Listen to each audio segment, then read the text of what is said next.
جی، رکوع کے بعد قوما کیا جاتا ہے۔ قوما کسے کہتے ہیں؟ رکوع کے بعد سیدھا کھڑا ہونے کو قوما کہتے ہیں۔ حالت قوما میں ہاتھ باندھنے یا کھلا رکھنے کے بارے میں کسی حدیث سے وضاحت نہیں ملتی، لہذا دونوں طرح درست ہیں۔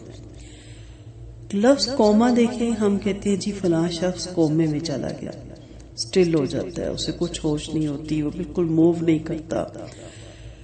تو رکوع کے بعد اطمینان سے سیدھا کھڑا ہونا ضروری ہے۔ حضرت ثابت رضی اللہ عنہ فرماتے ہیں کہ حضرت انس رضی اللہ عنہ ہمارے سامنے رسول اللہ صلی اللہ علیہ وسلم کی نماز بیان کرتے تو پڑھ کر وضاحت فرماتے۔ رکوع سے جب سر اٹھا کر قوما کے لیے کھڑے ہوتے تو اتنی دیر کھڑے ہوتے کہ ہمیں گمان ہونے لگتا شاید حضرت انس رضی اللہ عنہ سجدے میں جانا بھول گئے۔ اسے بخاری نے روایت کیا۔ آپ اسی لیے قومے میں اتنی دیر کھڑے ہو سکتے ہیں جب آپ قومے کی صرف ایک دعا نہیں 2 یا 3 دعائیں یاد کر لیں۔ وہ جب آپ کو دعائیں یاد کروائی جائیں گی تو اس وقت ہم آپ کو مزید دعائیں بھی یاد کروائیں گے۔ یہاں بھی صرف ذکر کریں گے ان دعاؤں کا جو مختصر بھی ہیں اور ضروری بھی ہیں، لیکن ان کو بھی اگر آپ صحیح تسلی سے پڑھیں تو آپ کو کافی دیر لگتی ہے قومے میں۔ ہمارے ہاں اس طرح رکوع سے اٹھا جاتا ہے، بعض لوگ تو رکوع سے سیدھا سجود میں چلے جاتے ہیں، ٹوٹلی غلط ہے۔ اس کے بارے میں بھی روایتیں آپ کو حدیثیں انشاءاللہ سناؤں گی۔ اور کچھ اگر کھڑے بھی ہوتے تو بالکل ہلکا سا جنبش دیتے ہیں، یعنی سیدھا ہونے کی ایک اشارہ دیتی ہے، اور اشارہ بھی پورا نہیں ہوتا اور ساتھ ہی سجدے میں چلے جاتے ہیں، تو ایسا کرنا منع ہے۔ حضرت ابو حمیدہ رضی اللہ عنہ کہتے ہیں کہ نبی اکرم صلی اللہ علیہ وسلم رکوع سے سر اٹھاتے تو سیدھے کھڑے ہو جاتے، یہاں تک کہ ہر جوڑ اپنی جگہ پر آ جاتا۔ اسے بخاری نے روایت کیا ہے۔ قوما کی مسنون دعا یہ ہے۔ حضرت رقا بن رافیہ رضی اللہ عنہ فرماتے ہیں اب نبی کریم صلی اللہ علیہ وسلم کے پیچھے نماز پڑھ رہی تھی۔ جب نبی کریم صلی اللہ علیہ وسلم نے رکوع سے سر اٹھایا تو فرمایا سمیع اللہ لمن حمیدہ، جس نے اللہ کی تعریف کی اللہ تعالیٰ نے سن لی۔ کئی لوگ سمیع اللہ کہہ رہے ہوتے ہیں، سمیع اللہ عین پہ زبر ہے، سمیع اللہ۔ مقتدیوں میں سے ایک آدمی نے کہا ربنا ولک الحمد حمدا کثیرا طیبا مبارکا فی، ہمارے پروردگار تعریف تیرے ہی لیے ہے، بکثرت ایسی تعریف جو شرک سے پاک اور برکت والی ہے۔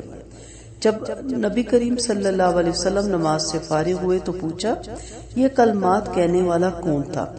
اس شخص نے عرض کیا میں تھا۔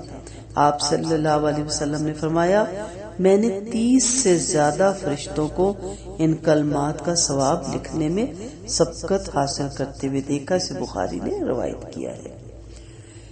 بہت سی دعائیں جیسے میں نے کہا آگے انشاءاللہ آپ کو یاد کروائی جائیں گی، تو اس کو بھی اگر آپ آرام سے کھڑے ہو کے پڑھیں تو آپ کا قوما پراپر ہوتا ہے۔ اس کے بعد قومے کی دعائیں پڑھنے کے بعد اللہ اکبر کہتے ہوئے سجدے میں جانا ہے۔ سجدہ 7 اعضاء پر کرنا چاہیے۔ سجدے میں ناک زمین پہ لگانا ضروری ہے، کیونکہ اس کے بارے میں ہمیں روایتیں ملتی ہیں کہ یہ اس قدر لازمی ہے۔ نبی اکرم صلی اللہ علیہ وسلم کا فرمان ہے اس شخص کی نماز نہیں جس کی ناک پیشانی کی طرح زمین پر نہیں لگتی، تو اپنی پوری ناک کو بھی زمین پہ لگانا ضروری ہوتا ہے۔ یہ آپ کو انشاءاللہ حدیث مل جائے گی کتابوں میں۔ ابھی ہم صرف دیکھ لیں کہ سجدہ کس طرح ہمیں کرنا ہے۔ سجدے کی چند چیزیں بتا کے پھر میں آپ کو حدیثیں سناتی ہوں۔ سجدے میں پیشانی اور ناک زمین پر ٹکائیں۔ سجدے میں دونوں ہاتھ کندھوں کے برابر رکھیں۔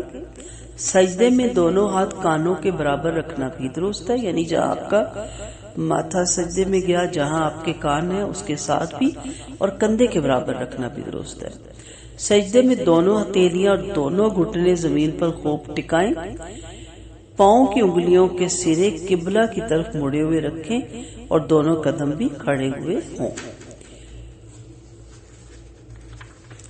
ایڑیوں کو ملائیں. سجدے میں سینہ، پیٹ اور رانیں زمین سے اونچی رکھیں.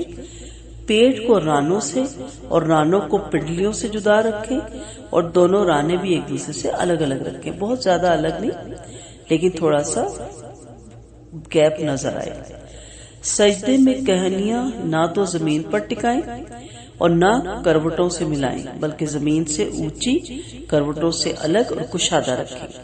سجدے کی حالت میں نبی کریم صلی اللہ علیہ وسلم اپنے بازوؤں کو زمین پر نہیں لگاتے تھے، بلکہ انہیں اٹھا کر رکھتے اور پہلوؤں سے دور رکھتے، یہاں تک کہ پچھلی جانب سے دونوں بغلوں کی سفیدی نظر آتی تھی. نبی کریم صلی اللہ علیہ وسلم فرماتے ہیں، مجھے حکم دیا گیا کہ میں 7 ہڈیوں پر سجدہ کروں. پیشانی میں آپ کا ناک اور پورا ماتھا آتا ہے، دونوں ہاتھ، دونوں گھٹنے اور دونوں قدموں کے پنجوں پر، اور یہ کہ ہم نماز میں اپنے کپڑوں اور بالوں کو اکٹھا نہ کریں. ہر مسلمان بہن بھائی کے لیے ضروری ہے کہ وہ سجدے میں ان 7 اعضاء کو خوب اچھی طرح مکمل طور پر زمین پر ٹکا کر رکھے اور اطمینان سے سجدہ کرے. عورتیں بازو نہ بچھائیں. ہمارے یہاں کہا جاتا ہے کہ عورت کو ایسے سجدہ کرنا چاہیے اور مرد کو ایسے، کوئی فرق نہیں ہے. بہت سی عورتیں سجدے میں بازو بچھا لیتی ہیں اور پیٹ کو رانوں سے ملا کر رکھتی ہیں اور دونوں قدم بھی زمین پر کھڑے نہیں کرتی. واضح ہو کہ یہ طریقہ آپ صلی اللہ علیہ وسلم کے فرمان اور سنت پاک کے خلاف ہے. نبی کریم صلی اللہ علیہ وسلم فرماتے ہیں، تم میں سے کوئی مرد یا عورت اپنے بازو سجدے میں اس طرح نہ بچھائے جس طرح کتا بچھاتا ہے. نبی کریم صلی اللہ علیہ وسلم کے اس فرمان سے صاف ظاہر ہوتا ہے کہ نمازی مرد یا عورت کو اپنے دونوں ہاتھ زمین پر رکھ کر دونوں کوہنیاں زمین سے اٹھا کر رکھنی چاہیے، نیز پیٹ بھی رانوں سے جدا رہے اور سینہ بھی زمین سے اونچا ہو. تو میری بہنوں، دینی بہنوں اور جو نماز سیکھ رہی ہیں، اللہ تعالیٰ ہم سب کو قرآن و سنت کے مطابق نماز سیکھنے کی توفیق دے. اپنے پیارے رسول صلی اللہ علیہ وسلم کے ارشاد کے مطابق نماز پڑھیے. آپ مسلمان مردوں اور عورتوں کو یکساں ارشاد فرماتے ہیں، سجدے میں اپنے دونوں ہاتھ زمین پر رکھ اور اپنی دونوں کونیاں بلند کر. آپ صلی اللہ علیہ وسلم جب سجدہ کرتے تو اگر بکری کا بچہ ہاتھوں باہوں کے نیچے سے گزرنا چاہے تو گزر سکتا تھا. جی اس کے دیکھ لیتے ہیں احکامات اور پھر سجدے کی مزید روحانی پہلو کی طرف آتے ہیں انشاءاللہ.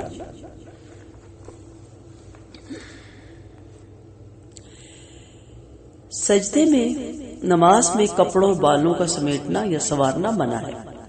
حضرت عبداللہ بن عباس رضی اللہ عنہ کہتے ہیں کہ نبی کریم صلی اللہ علیہ وسلم نے فرمایا، مجھے 7 اعضاء پر سجدہ کرنے کا حکم دیا گیا. پیشانی پر، یہ کہتے ہوئے حضور صلی اللہ علیہ وسلم نے اپنے ہاتھ سے ناک کی طرف اشارہ کیا، دونوں ہاتھوں، دونوں گھٹنوں اور دونوں پاؤں کی انگلیاں. نیز آپ صلی اللہ علیہ وسلم نے فرمایا، مجھے حکم دیا گیا کہ ہم نماز میں کپڑوں اور بالوں کو نہ سمیٹیں. اسے بخاری نے روایت کیا ہے. حضرت انس رضی اللہ عنہ کہتے کہ آپ صلی اللہ علیہ وسلم نے فرمایا، سجدہ اطمینان سے کرو اور تم میں سے کوئی بھی سجدے میں اپنے بازو کتے کی طرح نہ بچھائے. اسے بھی بخاری اور مسلم نے روایت کیا ہے. تو جتنے میں نے آپ کو مسئلے بتائے ان کی جو روایات ہیں اب میں اس کو کوٹ کر رہی ہوں. حضرت میمونہ رضی اللہ عنہا کہتی ہے کہ نبی اکرم صلی اللہ علیہ وسلم جب سجدہ کرتے تو بکری کا بچہ آپ صلی اللہ علیہ وسلم کے ہاتھوں کے درمیان سے گزرنا چاہتا تو گزر سکتا تھا. اسے مسلم نے روایت کیا ہے. یعنی اتنا آپ کی کوہنیاں زمین سے بلند ہوتی تھی. حضرت ابو حمیدہ رضی اللہ عنہ فرماتے ہیں کہ نبی کریم صلی اللہ علیہ وسلم سجدے میں اپنی ناک اور پیشانی زمین کے ساتھ لگاتے اور ہاتھ اپنے پہلوؤں سے الگ اور کندھوں کے برابر رکھتے. سے ابو داؤد اور ترمذی نے روایت کیا ہے. سجدے میں پاؤں کی انگلیاں قبلہ رخ رہنی چاہیے، اس کا خاص خیال رکھیں. حضرت ابو حمیدہ رضی اللہ عنہ نبی اکرم صلی اللہ علیہ وسلم سے روایت کرتے ہیں کہ آپ صلی اللہ علیہ وسلم سجدے میں پاؤں کی انگلیاں قبلہ رخ رکھتے تھے. اسے بخاری نے روایت کیا.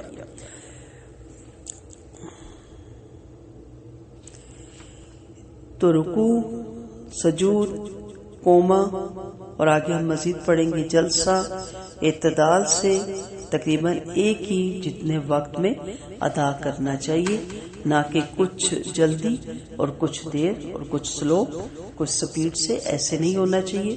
نماز میں آپ کا اعتدال ہونا چاہیے۔ سجدہ قرب الہی کا ذریعہ ہے۔ سیدنا ابو ہریرہ رضی اللہ عنہ روایت کرتے ہیں کہ آپ صلی اللہ علیہ وسلم نے فرمایا، دراصل بندہ سجدے کی حالت میں اپنے رب سے بہت نزدیک ہوتا ہے، لہذا سجدے میں بہت دعا کرو۔ اس حدیث سے معلوم ہوتا ہے کہ نماز بندے کو اللہ سے ملاتی ہے۔ جہاں تک سجدے میں دعا مانگنے کا تعلق ہے تو اس کا معتاد طریقہ یہی ہے کہ فرض نماز میں وہی دعائیں پڑھی جائیں، مانگی جائیں جو سجدے کے متعلق مقبول حدیث میں وارد ہوئی، اور اگر سنتیں یا نوافل ادا کیے جا رہے ہوں تو دیگر مسنون دعائیں بھی مانگی جا سکتی ہیں۔ اور اگر کوئی شخص نماز کے بغیر صرف سجدہ کر رہا ہے تو جو چاہے دعا مانگے، خواہ عربی زبان میں مانگے یا اپنی زبان میں مانگے۔ اللہ تعالیٰ تو بندے سے ہر حال میں نزدیک ہوتا ہے، لیکن سجدے کی حالت میں بندہ اس کے بہت نزدیک ہو جاتا ہے۔ یہی وجہ ہے کہ نبی کریم صلی اللہ علیہ وسلم سجدے میں بڑی عاجزی اور اخلاص سے دعائیں مانگتے تھے۔ رسول اللہ صلی اللہ علیہ وسلم عام طور پر زمین پر سجدہ کرتے تھے، اس لیے کہ مسجد نبوی میں فرش نہ تھا۔ صحابہ کرام رضی اللہ عنہ سخت گرمی میں بھی نماز ادا کرتے اور زمین کی گرمی کی وجہ سے اگر وہ زمین پر پیشانی نہ رکھ سکتے تو سجدے کی جگہ پر کپڑا رکھ لیتے اور اس پہ سجدہ کرتے تھے۔ اس کا پتہ کیا چل رہا ہے کہ اگر نہ بھی صفیں بچھی ہوں مسجد میں تو سجدہ ہو سکتا ہے۔ رمضان المبارک کی 21ویں رات تھی، بارش برسی اور مسجد کی چھت ٹپک پڑی اور آپ صلی اللہ علیہ وسلم نے کیچڑ میں سجدہ کیا۔ آپ صلی اللہ علیہ وسلم کی پیشانی اور ناک پر کیچڑ کا نشان تھا۔ ایک دفعہ آپ صلی اللہ علیہ وسلم نے بڑی چٹائی پر نماز ادا کی جو زیادہ عرصہ استعمال میں رہنے سے سیاہ ہو گئی تھی، تو اس لیے پتہ چلتا ہے کہ بچھائی بھی جا سکتی ہے جا نماز، اور اس کے بغیر بھی مسجد میں سجدہ کیا جا سکتا ہے۔ اسی طرح جیسے آپ حدیث جانتے ہیں کہ ساری زمین ہی مسلمان کے لیے مسجد ہے، وہاں وہ نماز پڑھ سکتا ہے، تو نہ بھی آپ کے پاس ایسی سہولت ہو تو آپ زمین پہ سجدہ کر سکتے ہیں، لیکن احتیاطاً ماتھے کی جگہ پہ آپ کو رومال یا کوئی ایسی کاغذ ہو یا کچھ تو رکھ سکتی ہے۔ بہرحال اب اتنی سہولتیں ہو گئی ہیں کہ ہر جگہ مساجد بھی ہے، جہاں نمازیں بھی ہوتی ہیں، ہم نے اپنی گاڑیوں میں بھی رکھی ہوتی ہیں، تو اب کوئی مسئلہ نہیں ہوتا سجدہ کرتے وقت، اور نہ ہی کوئی ایسی چیز ماتھے کے ساتھ ٹکراتی ہے۔ سجدہ جنت میں داخلے کا باعث ہے۔ آپ صلی اللہ علیہ وسلم فرماتے ہیں جب آدم کا مومن بیٹا سجدے کی آیت پڑھتا ہے پھر پڑھنے اور سننے والا سجدہ کرتا ہے تو شیطان روتا ہوا ایک طرف ہو کر کہتا ہے، ہائے میری ہلاکت، تباہی اور بربادی، آدم کے بیٹے کو سجدے کا حکم دیا گیا، اس نے سجدہ کیا، لہٰذا اس کے لیے جنت، اور مجھے سجدے کا حکم دیا گیا، میں نے نافرمانی کی، چنانچہ میرے لیے آگ۔ تو میری وہ بہنیں جو نماز خدا نخواستہ نہیں پڑھتی وہ سوچیں کہ کہیں وہ شیطان کی پیروی تو نہیں کر رہی۔ عام طور پر نبی کریم صلی اللہ علیہ وسلم کا سجدہ رکوع کے برابر لمبا ہوتا تھا، کبھی کبھی کسی عارضے کی بنا پر زیادہ لمبا کرتے۔ ایک دفعہ آپ ظہر یا عصر کی نماز میں سیدنا حسن یا سیدنا حسین رضی اللہ عنہ کو اٹھائے ہوئے تشریف لائے۔ آپ نماز کی امامت کے لیے آگے بڑھے اور انہیں اپنے قدم مبارک کے قریب بٹھا لیا، پھر آپ نے نماز شروع کی اور لمبا سجدہ کیا۔ جب آپ نے نماز ختم کی تو لوگوں نے عرض کیا، اے اللہ کے رسول، آپ نے اس نماز میں ایک سجدہ بہت لمبا کیا، یہاں تک کہ ہمیں خیال گزرا کہ کوئی واقعہ رونما ہو گیا ہے یا پھر وہی نازل ہو رہی ہے۔ آپ صلی اللہ علیہ وسلم نے فرمایا، ایسی کوئی بات نہیں تھی، بس میرا بیٹا میری کمر پہ سوار ہو گیا تھا، میں نے یہ بات پسند نہ کی کہ سجدے سے جلدی سر اٹھا کر اسے پریشانی میں مبتلا کروں۔ آپ دیکھیں کہ صحابہ کرام کے سجدے کیسے تھے کہ کسی نے سجدے سے سر اٹھا کے دیکھا بھی نہیں کہ اتنا طویل سجدہ کیوں ہو رہا ہے، اور بعد میں پوچھنے پہ انہیں پتہ چل رہا ہے کہ وہ بچہ آپ صلی اللہ علیہ وسلم کی کمر پہ سوار ہو گیا تھا۔ کثرت سجود جنت میں آپ صلی اللہ علیہ وسلم کی رفاقت کا باعث ہے۔ رابعہ بن کعب رضی اللہ عنہ روایت کرتے ہیں کہ میں نے آپ صلی اللہ علیہ وسلم کی خدمت میں رات میں نے گزاری، آپ کے لیے وضو کا پانی اور آپ کے لیے دیگر ضروریات مسواک وغیرہ کا خیال رکھا۔ ایک رات خوش ہو کر آپ نے مجھے فرمایا کچھ دین اور دنیا کی بھلائی مانگ، مجھ سے دعا کروا۔ میں نے کہا جنت میں آپ کی رفاقت چاہتا ہوں۔ آپ نے فرمایا اس کے علاوہ کوئی اور چیز؟ میں نے کہا بس یہی۔ پھر آپ نے فرمایا بس اپنی ذات کے لیے سجدوں کی کثرت سے میری مدد کر، یعنی جتنی زیادہ نمازیں پڑھیں گے، جتنے سجود کریں گے، اتنی میری رفاقت کے وہاں حقدار ہوں گے۔ یہ نہیں کہا کہ تم میری خدمت کرتے ہو، میرے لیے پانی رکھتے ہو، مسواک رکھتے ہو، جاؤ تمہیں جنت مل گئی، ایسا نہیں کہا کہ آپ وہی عمل کرو جو میں کرتا ہوں تو انشاءاللہ جنت میں میرے رفیق ہو گئی۔ اس حدیث میں کہیں نہیں ہے کہ میں چونکہ کل مخلوق کا حاجت روا اور مشکل کشا ہوں لہٰذا مجھ سے ہر قسم کی غیبی مدد مانگا کروں۔ اس کے برعکس نبی کریم صلی اللہ علیہ وسلم نے جناب ربیعہ رضی اللہ عنہ سے کہا کہ وہ اللہ سے مدد مانگے۔ جس طرح معالج مریض کو کہے کہ اصول شفا کے لیے میں تیرے لیے کوشش کرتا ہوں اور تو میری ہدایت کے مطابق دوائی اور پرہیز کرنے کے ساتھ میری مدد کر، اسی طرح آپ نے ربیعہ رضی اللہ عنہ کو فرمایا کہ میں تیرے اصول دعا کے لیے کوشش کرتا ہوں اور تو سجدوں کی کثرت کے ساتھ میری کوشش میں میری مدد کر، اس طرح تجھے جنت میں میری رفاقت ملے گی۔ صوبان رضی اللہ عنہ نے آپ صلی اللہ علیہ وسلم سے جنت میں لے جانے والے عمل پوچھے تو آپ صلی اللہ علیہ وسلم نے فرمایا اللہ کے لیے پورے خلوص اور حضور کے ساتھ سجدوں کی کثرت لازم کر، بس تیرے ہر سجدے کے بدلے اللہ تعالیٰ تیرا درجہ بلند کرے گا اور اس کے سبب گناہ بھی مٹا دے گا۔ سجدے کی دعائیں دیکھ لیتے ہیں۔ نبی کریم صلی اللہ علیہ وسلم کا فرمان ہے خبردار میں رکوع اور سجدے میں قرآن حکیم پڑھنے سے منع کیا گیا ہوں، چنانچہ تم رکوع میں اپنے رب کی عظمت بیان کرو اور سجدے میں بھی خوب مانگو، تمہاری دعائیں قبولیت کے لائق ہوتی ہیں۔ سیدنا حذیفہ رضی اللہ عنہ روایت کرتے ہیں کہ آپ صلی اللہ علیہ وسلم سجدے میں یہ دعا پڑھتے سبحان ربی الاعلی، اسے 3 دفعہ پڑھنا، کم سے کم 3 مرتبہ، اس سے زیادہ جتنا بھی آپ پڑھ لیں۔ میرا بلند پروردگار ہر عیب سے پاک ہے۔ پھر ایک ہمیں روایت ملتی ہے سبحان ربی الاعلی وبحمدہ، میرا بلند پروردگار پاک ہے، میں اسی کی تعریف کرتا ہوں۔ سیدہ امی عائشہ رضی اللہ عنہا روایت کرتی ہے کہ آپ صلی اللہ علیہ وسلم اپنے رکوع اور سجدے میں کثرت سے یہ دعا پڑھتے تھے سبحانک اللہم ربنا وبحمدک اللہم اغفر لی، اللہم اغفر لی 3 دفعہ بھی پڑھنے کی ہمیں روایت ملتی ہے۔ تو سجود کی بہت سی سنت سے دعائیں آپ کو مل جائیں گی۔ اس کا ترجمہ دیکھ لیتے اے میرے پروردگار اللہ تو ہر عیب سے پاک ہے، ہم تیری تعریف اور پاکی بیان کرتے ہیں، اے اللہ مجھے بخش دیجیے۔ حضرت عائشہ رضی اللہ عنہ کہتی ہے کہ آپ صلی اللہ علیہ وسلم اپنے رکوع اور سجدے میں یہ دعا کرتے سبوح قدوس رب الملائکۃ والروح، فرشتوں اور روح جبرائیل کا پروردگار نہایت ہی پاک ہے۔ اس طرح بہت سی دعائیں سبحانک اللہ سبحانک وبحمدک لا الہ الا انت کی بھی روایت ہے۔ تو انشاءاللہ ہم یہ ساری دعائیں جب نماز یاد کریں گے تو اس وقت ہم یہ ساری دعائیں انشاءاللہ اس کو دہرائیں گے۔ وآخر دعوانا ان الحمد للہ رب العالمین، سبحانک اللہم وبحمدک نشہد ان لا الہ الا انت نستغفرک ونتوب الیک۔